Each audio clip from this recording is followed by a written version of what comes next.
Hello everybody, my name is Kenneth and welcome to another economics video.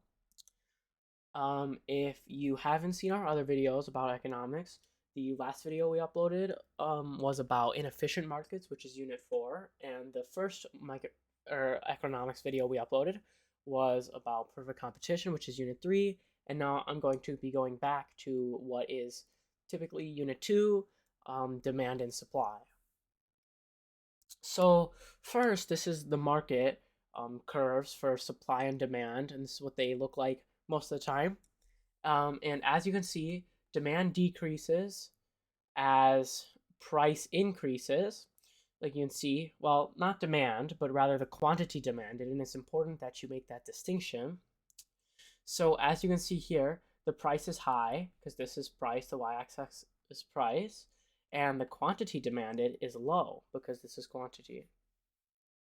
Okay, and then for supply, the opposite is true. As price increases, quantity supplied, and not supply, but quantity supplied, increases as well. So you can see price is high, quantity is high.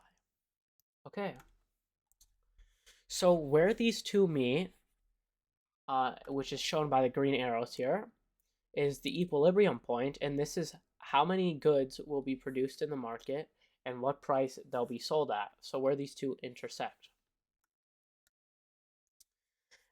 Okay, and as I said before, quantity demanded is the movement of along the demand curve, um, depending on a price change. So, like I said, if price decreases, well, you can see if price decreases here, then quantity would increase. But if price increases, then quantity demanded would decrease. And the opposite is true for quantity supplied, where as you can see, this is low quantity, low price, but if you increase price, then quantity supplied also increases. Okay, so what factors influence the actual curves, or rather the demand and supply, compared to the quantity demanded and quantity supplied? Well, for demand, there's an acronym called TRIBE, and this is basically taste or um, an increase of taste in or preference of the good among consumers. So think about it like this: if you want, or if you think that an iPhone is more glamorous, or you prefer it to a Samsung, maybe for some new feature, then your demand for an iPhone will increase, and that happens in the market. And that's taste. And the second is related goods. Now, if you guys remember, let's go here. A substitute is something that is a replacement. That is not how you spell substitute. Um, so a substitute is a replacement, and a complement goes with the good. So why is this important? Well, if the price of a substitute goes down, so I'll say price S down, what do you think would happen to the demand for the good we're looking at? Well, if the price for a substitute goes down, then the quantity demanded of the substitute will increase, and the the demand rather for the current good, so I'll say G, would decrease because the quantity demanded for this increases.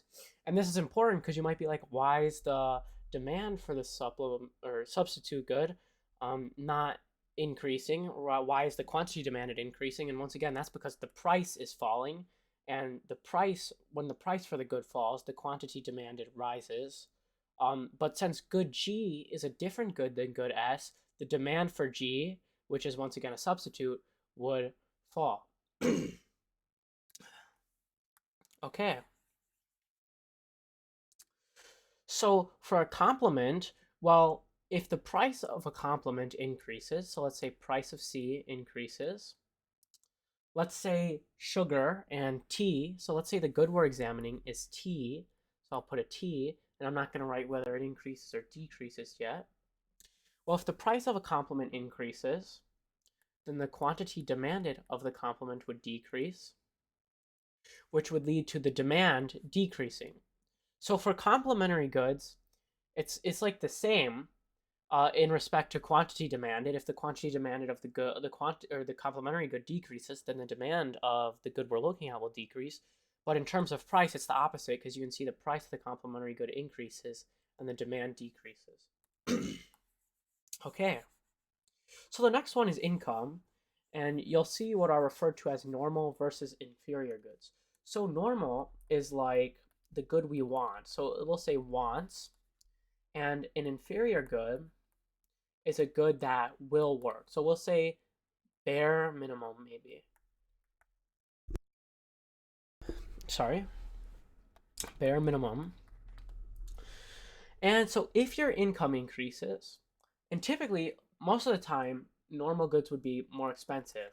Because you can think of it like you go to a CVS or some pharmacy and you buy the generic brand of a medication versus a name brand, and the name brand would be the normal good. Well, that costs more than the generic brand. So if your income goes up, then you have more money to spend. So which one do you think you would buy more of? Well, you would buy more of a normal good. So if income goes up, then the demand for a normal good increases. And the opposite is also true. So if income goes up, then the demand for an inferior good, which you'd rather not buy, would decrease because you have more money to spend. Okay.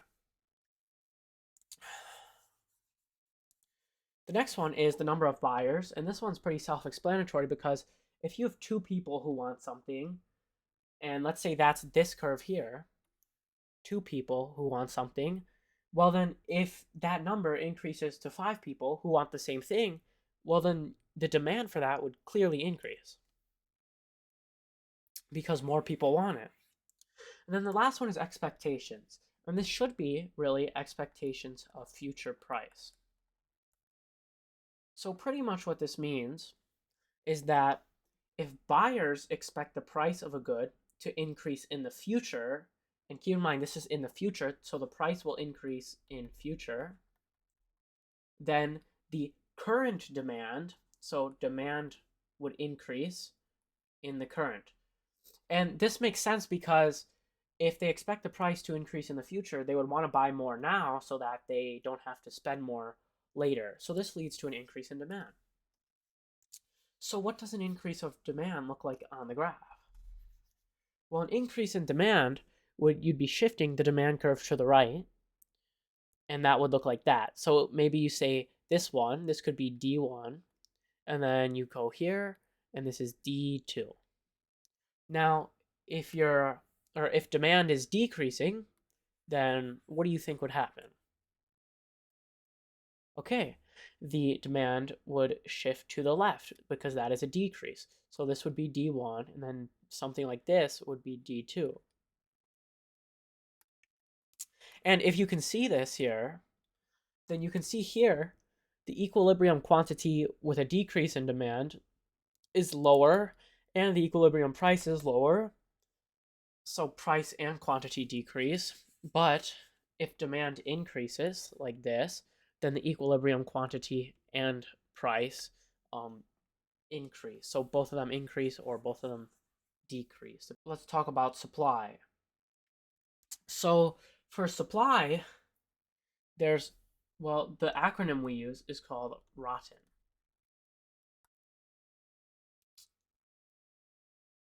And this should be expectations instead of technology. Because now you can see that it goes with, no, that's wrong. Anyways, here, so the acronym we use is ROTTEN, and pretty much what this means, and there should be an extra bullet point here of expectations. So what will happen? Well, first let me explain them. So resource or input costs. Well, remember this is supply. So if a good costs $20 to produce, then let's say a firm produces here.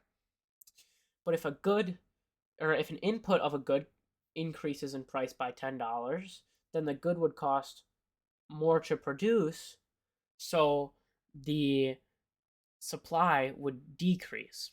And similar to demand, a decrease in supply would shift the supply curve to the left, and that's what a decrease would look like. So that's resource or input costs, right? Input to the good that we're talking about. So other goods, what this means is that pretty much you can think of it sort of like, well, and I saw this good example, if the price of television falls,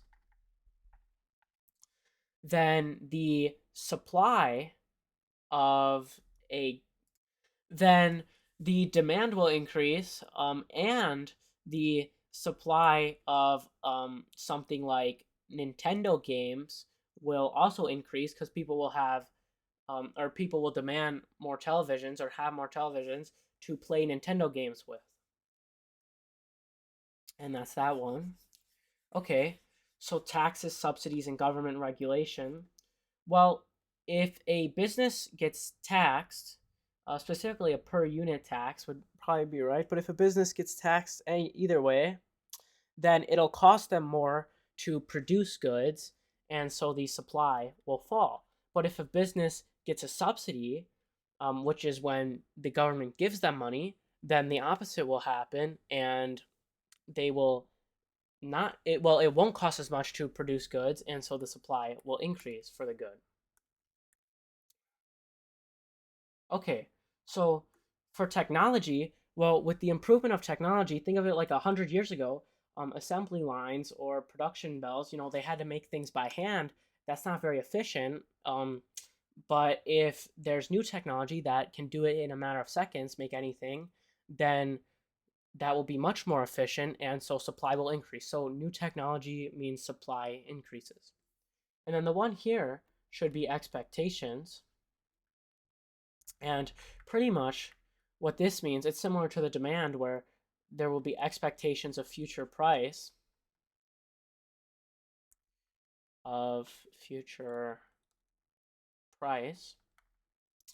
And so pretty much if a firm suspects or expects that price will increase in the future, then their current supply will decrease.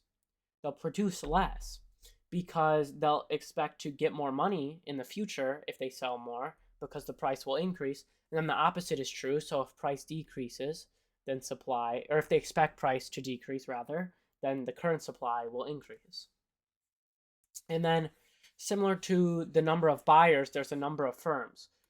So if you have 10 firms producing 10 units, then there would be 100 units. But if you have 20 firms producing 10 units, there would be 200 units. So pretty much more firms means supply increases. And once again, supply increasing can be shown by moving the supply curve to the right, like this.